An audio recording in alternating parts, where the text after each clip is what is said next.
Bonjour à tous, contente de vous retrouver. Je vais m'essayer un exercice dont je n'ai pas du tout l'habitude, c'est la première fois aujourd'hui. Je vais essayer de vous faire des petites vidéos afin de comprendre au mieux les notions un petit peu délicates des chapitres qui nous restent. Et comme je ne suis pas une experte, il n'y aura pas de montage, il n'y aura pas de coupure, donc vous prendrez la vidéo telle qu'elle est. Ça sera du naturel comme en classe, comme ça vous aurez un petit peu l'impression d'être en classe avec moi. Voilà, donc aujourd'hui, comme je ne m'étais pas arrêtée au même niveau avec mes deux classes de terminale, je vais réexpliquer ce chapitre, transformation en chimie organique, aspect microscopique. Comme ça, tout le monde aura ces notions et on va pouvoir avancer. La semaine prochaine, je vous en ferai une autre si j'ai le courage, mais je pense que je l'aurai. Et puis comme ça, on essaiera d'avancer au mieux. Vous aurez le droit de me poser des questions. Et s'il le faut, j'en ferai aussi des mini-cours sur des points si vous n'avez pas compris. Voilà, alors c'est parti. Donc la première notion dans ce chapitre, c'est la notion de polarisation, d'électronégativité. Alors qu'est-ce que c'est que l'électronégativité? C'est la capacité d'un élément chimique à capter les électrons.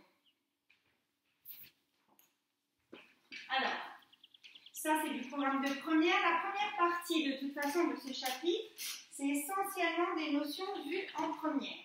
Alors, la classification périodique, je la fais sommairement.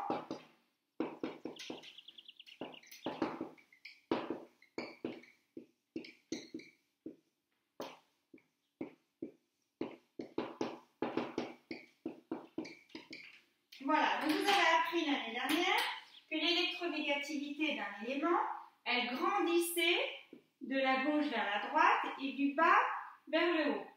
Donc, il va y avoir des atomes très électronégatifs, c'est ceci.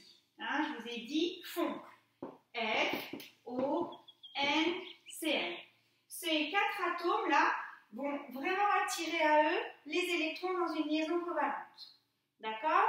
Donc, par exemple, si je prends HCl, et bien l'atome de l'hydrogène, on vous a appris qu'il était ici, mais là, avec l'atome de chlore qui va l'attirer à lui, ça va se déplacer. Ça va se retrouver comme ça. Donc, ce qui fait que l'atome de chlore va porter une charge delta moins, moins pour dire qu'il a des électrons en plus, enfin qu'il est riche en électrons, et l'atome d'hydrogène qui va porter un défaut d'électrons, delta plus. Voilà, donc ça, il faut comprendre. Ensuite, donc nous, on va parler dans ce chapitre des sites donneurs d'électrons et des sites accepteurs d'électrons. Vous allez bien comprendre que lui va être un site donneur d'électrons, d'accord? Puisqu'il en a en trop. Et lui, un site accepteur. C'est compris? On continue. Alors, dans les sites donneurs, je vais retrouver les quatre atomes que je vous ai mis là. Je vais retrouver les doubles liaisons vont être des sites donneurs. Les liaisons covalentes vont être des sites donneurs. Et les sites accepteurs vont souvent être des atomes d'hydrogène ou des atomes de carbone qui sont pauvres en électrons.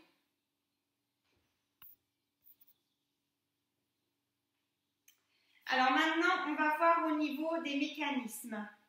Voilà, parce qu'avec une classe, je crois qu'on n'a pas fini les activités, j'en suis pas certaine. Donc je vais prendre un exemple du livre. D'accord, je vais prendre un exemple et avec les exercices que j'ai demandé à faire, ça vous éclairera peut-être par la suite, mais vous n'hésiterez pas à me poser des questions. Voilà, donc j'espère que tout le monde comprend.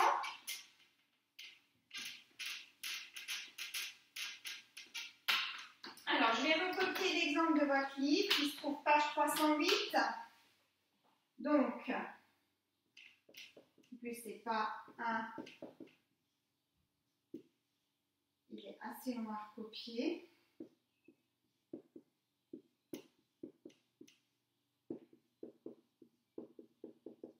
Donc, voilà. Donc, j'ai cette molécule qui va réagir avec celle-ci. Voilà, d'accord? Voilà. On n'oublie pas les doublés, on travaille avec les formules de Lewis. Et là, je vais recopier le réactif. Et puis, je vais vous donner des petites astuces pour que vous ne vous trompiez pas le jour du bac. Parce que ça, c'est des questions qu'on vous pose fréquemment. Bon, on ne vous en pose pas 10 000, on vous en pose une. Voilà. Alors. Voilà. Donc déjà, il faut repérer. Alors, le jour du bac, ou le jour du bac blanc, ou le jour voilà, des devoirs communs, on repère toujours les réactifs, le produit, et on regarde ce qui a changé. Ça n'a pas changé. Ça n'a pas changé, ça non plus. Ah, là, ça a changé. On a une création d'une liaison.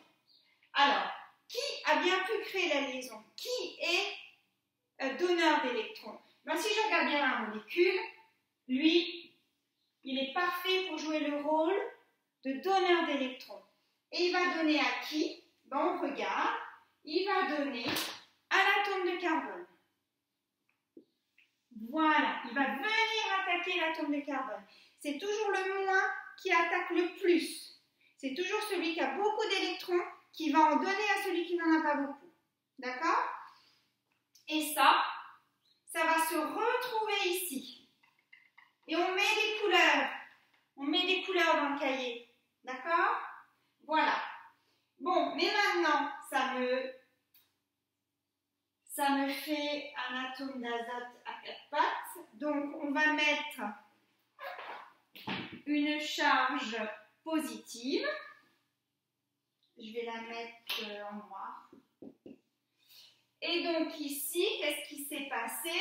Parce que ça me fait quand même un carbone à 5 pattes et ça, c'est pas possible. Donc, lui, je vous ai dit que les liaisons simples et doubles étaient donneurs d'électrons. Il va se rabattre là et ça va me faire un doublé ici et on va mettre une charge moins. Voilà. D'accord?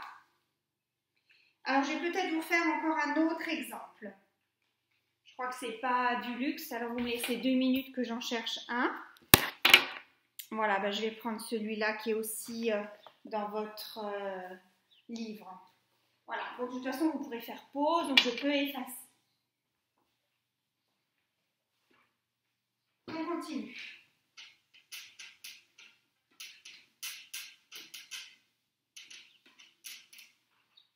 Alors, je recopie. Donc, on a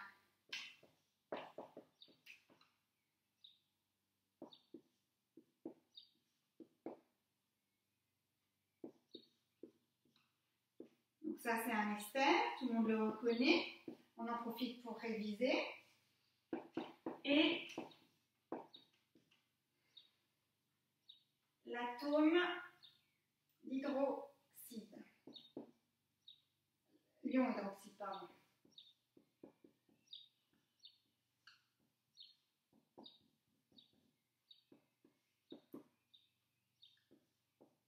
Alors, encore une fois, on va regarder ce qui s'est passé à l'intérieur de la molécule. Alors, qu'est-ce qui a changé? Ça n'a pas changé. Ah, là, ça a changé. Là, ça n'a pas changé. Alors, qu'est-ce qui s'est passé? Ben, lui, très riche en électrons, va venir attaquer l'atome de carbone, très pauvre en électrons, pour former cette liaison. C'est en jaune, j'espère que tout le monde voit.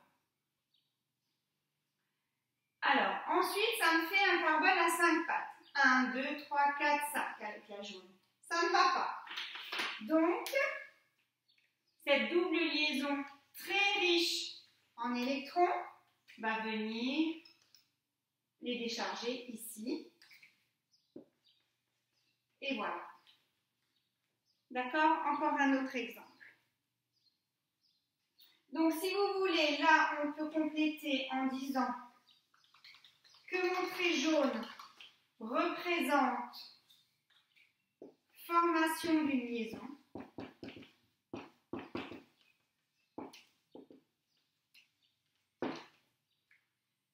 Alors que ce que j'ai mis en rouge, rupture d'une liaison. Voilà pour ce point court pour aujourd'hui. J'espère que ça va vous permettre de faire les exercices que j'ai demandés et de continuer. Voilà. Alors, je referai un petit tuto comme ça pour le rendement parce que je sais que certains, je ne leur ai pas appris. Mais là, j'ai peur que la vidéo soit trop lourde, donc je vais m'arrêter là et je ferai une petite vidéo très rapidement pour l'histoire de rendement. Voilà, à bientôt!